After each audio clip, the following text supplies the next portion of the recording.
Welcome to a festive episode of 843 TV. I'm your host, Annalisa Itkor. And I'm Lisa Richardson. And today we're coming to you from the Nicholas Clubhouse and Colleton River. Now, our first guests, two lovely ladies, part of Operation Santa here in Colleton River. We have Marsha Murphy and Doris Beatty. Then up next is Bill Spatafora. He is a member here. He's going to share all about the Colleton Cares program. So stick around for a heartwarming episode of 843 TV, where communities come to speak.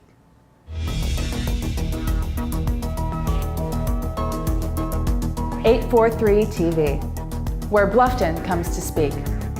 Where Spring Island comes to speak. Where Hilton Head Island comes to speak. Where Beaufort comes to speak.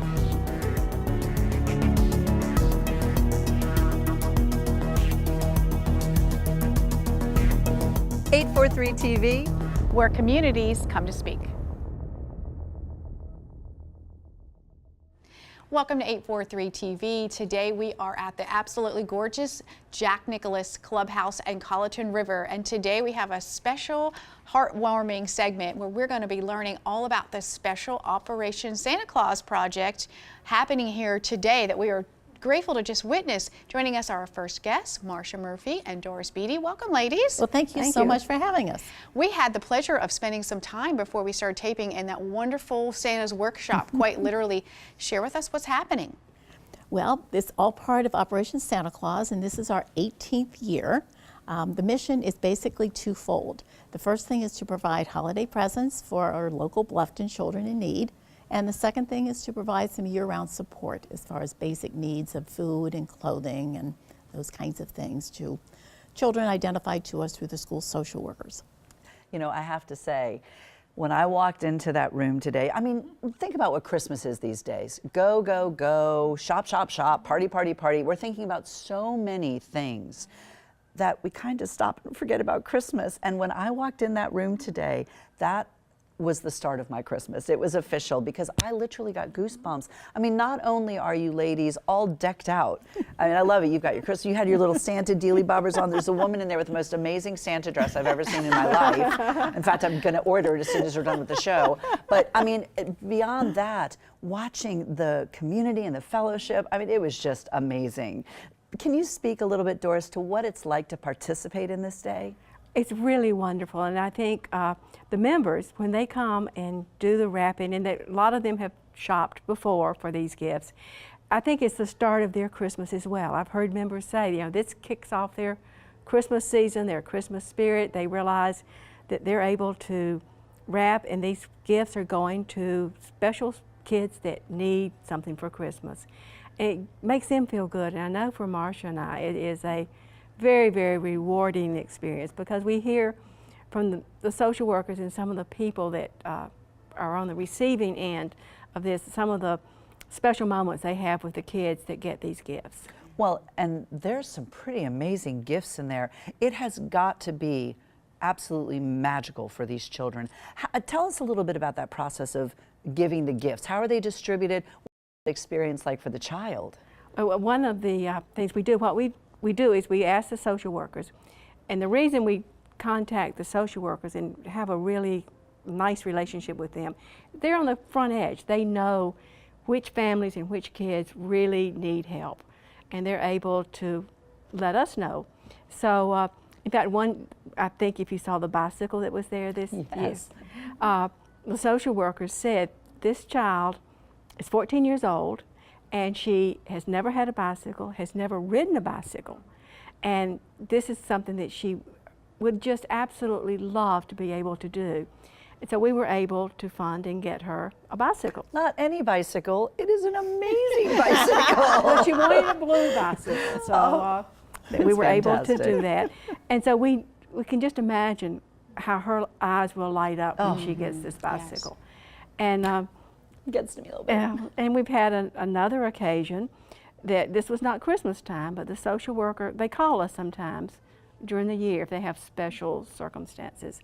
And there was a child who, he was kind of bullied at school, and they vandalized his bicycle. And it was hardly rideable, but he was riding it to school anyway because that was his way to get to school. And the security at the school said, you cannot ride this bicycle because it has no brakes. So they told him he cannot ride this to school. So she called us because the family could not replace a bicycle. And so we were able to get him a bicycle. And I think that just makes you feel like you've just done something. Yes, absolutely. Really. And we're here in Bluffton, and we're here at this beautiful Colleton River, but the need is so great right outside the gate in our community. And in fact, this is not the only time of year, like you mentioned, that you have the operation. This is a year-round. So share some other ways that you do help throughout the entire year. Okay. We provide help with Bluffton Backpack Buddies, because several years ago we became aware through the school social worker at the Bluffton Middle School that kids were coming into school on Monday morning and they were hungry. And we contacted Sue and Ken Krupp at Bluffton Backpack Buddies and said, well, what can we do to help? So now we help them fund a box program that sends a box home at, periodically throughout the year with the children to help feed the entire family. So this is done for the middle schools as well as for the high school. And then during the holidays, what we do is we pack a super box. So we actually purchase food and get our membership involved in packing that super box. So hopefully this will tide the kids over, those hungry teens, over the holiday season. And I think that's really, don't you think, Doris, it's gotten our members more involved in what's really gone on here. That, we're a community that's plopped down when we've got 60 to 70% of our local kids are on free or reduced lunches. So there's a tremendous need out here. And what we do through the school social workers as far as funding their clothes closets, their supply closets, gives them the opportunity, as Doris has said, and also we're just a phone call away. If they need additional help, then they know that we've got the funding to do that, and thanks to our generosity of our membership. You were mentioning membership. Now, I'm kind of curious about how many Colleton River residents participate, are members. It's funny, I added it up last night. Over 150 will be involved in this project as far as doing shopping, as serving on the committee. We have over 20 members on the committee itself, and then also as far as doing the wrapping and the delivery today, and then baking cookies for the teenagers at the Bluffton Boys and Girls Club. Yeah. Teenagers are our specialty. People tend to forget the teens. Yes. I think Doris can tell you. Right. One of the things we thought about when we think about, because we try to fill niches that are not filled by other organizations, because there's a lot of generosity in the whole area and the whole communities. But it seemed like most programs stopped at 12, toys and things. And then the families, they expect these teenagers not to get anything, and to understand why, because the younger children, if they get anything at all, it will go to the younger children. And the teenagers are pretty much left out because of necessity as much as anything. So we did go to the social workers in the high school, May River High School, and ask, what can we do at Christmas time? And so we do have a list from them of the kids, the teens, that will not receive anything at Christmas because of their situations. Right. And so we are able to fill some of that need for them. And also, it's kind of mind-boggling, but the high school, there is a lot of, there are some homeless teenagers that are trying desperately to graduate high school, and they're doing it under very difficult circumstances. So to give them a little something at Christmas is this is something they could never do themselves. And so they. And at the end of the day, it's all about this, not just this holiday giving season, but just giving back and serving from the heart. And you can see that comes through with how you're talking about these children and the situations they're in. And that's just a wonderful, wonderful thing. Yes, it is. Well, ladies, thank you so much for joining us. Thank you for sharing. I'm going to need a Kleenex after this. Really, truly wonderful stories, wonderful things that you're doing here at Colleton River. And we will be right back in just a few moments with some more 843 TV.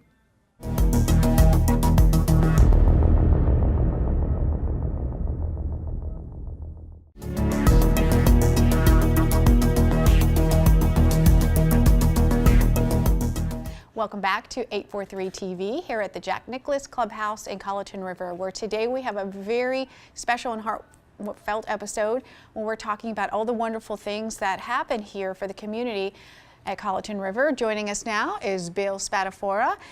Bill, you're going to share about a special program that you have year-round here at the community called Colleton Cares. Tell us a little bit about that. Well, my part in Colleton Cares deals with Habitat for Humanity, which is sponsoring and actually working on homes. We started building our first home. I started working with Habitat in 2001, and then learned a little bit about it and found out how to sponsor a home. Had a few other people working with me, and from that it grew and grew, and we've sponsored a bunch of homes and have a number of people working. It's seasonal because a lot of people leave in the summertime. Now, what exactly does Colleton River do in terms of participating with Habitat for Humanity? Well, there's two facets. Most of our folks, the biggest number of our folks work on the fundraising or making a donation. It's a tremendous group in Colleton River, very philanthropic, very giving. We have a number also that work physically on homes as well as donating. And when the first home we did, excuse me, we had, of course we were younger, 17, 16 years ago.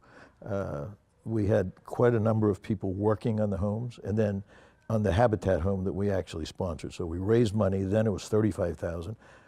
Now it's up to $70,000 to sponsor a home. So at the beginning, we had a large group actually working, many people donating. And then subsequent to that, some continued to work. It didn't have to be on a Colleton River home. It was just giving back to the community. And then over the years, we've built, we're on our 11th home that's coming up. Wow. Very significant. Wow. Mm-hmm.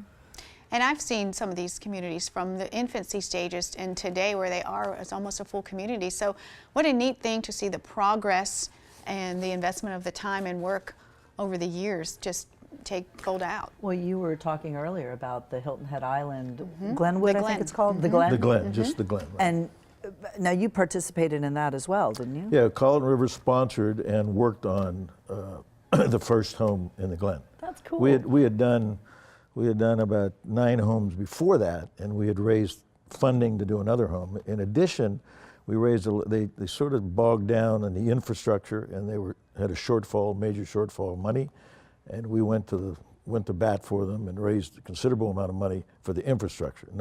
Nothing to do with any homes, just building the roadways and so forth. Gotcha. But we built the first home in the Glen, both financially, and a lot of people worked on it. And that really has grown into quite the community. It's got to be an amazing feeling to drive around in this area and you just have that, you see that family living in that home and say, you know what, we participated in that. We participated in giving someone a home.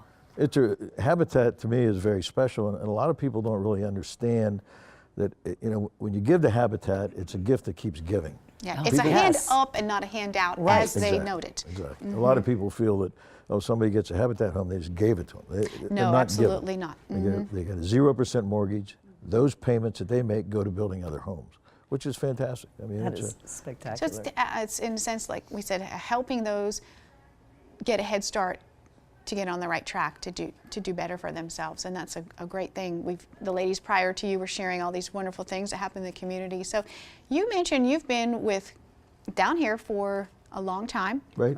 You called yourself original maybe of 15 years. Part-time, yeah, since 2000. Since 2000. What are some of the things that stand out then to you about this community? Well, the beauty is second to none. Obviously, it doesn't Definitely. walk around. I'm biased, of course, but it is. Golf courses, I'm an avid golfer. The golf courses and the facilities are spectacular. The diversity between the Nicklaus and the Dye golf course are fantastic. I mean, they're really, down here, again, I'm biased, but they're as good as it gets. And it's a beautiful place, and there are a lot of really wonderful people, caring, giving. They've been successful in their lives. They're giving back. I can't say enough good things. I mean, in terms of fundraising, they said the first home we did was $35,000 to sponsor it. You have to raise funds. Now it's 70. We don't, the only time we even made any phone calls to raise money was to raise $100,000 to help with the infrastructure. Other than that, I mean, there's There's no golf tournament. There's nothing. We just send a letter and say, you know, we need some help. We're going to sponsor another house at Habitat. And it's no secret how critical the housing is, affordable housing in the Low Country. In this area, It absolutely. really is. Yes, it is. About how many homes would you say that Colleton has participated in developing thus With the far? funding, a number of our folks have just worked. That's their charity to give back to work.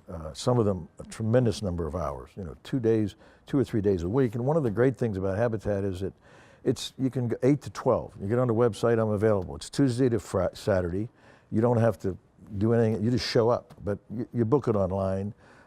We've funded 11. This will be our 11th home coming up.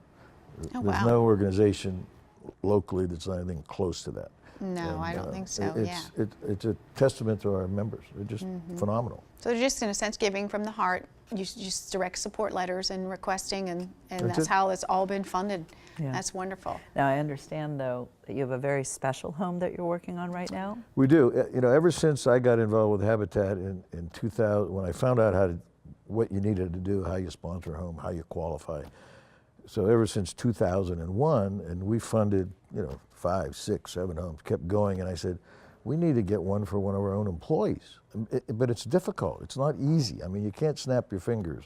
There's a qualification program. There's 400 hours of sweat equity. There's lessons in home ownership. There's credit worthiness. There's all these things you have to do. And so finally, we have an individual who works in our maintenance department. His name is Pedro Bermudez, who is going to get the 16th home in the first phase, which was been pushed back for delays, but in January, they'll break ground for his home, and it's exciting. He has 2 grandchildren to live with him, and it's fantastic. That's great. Wow. That is great.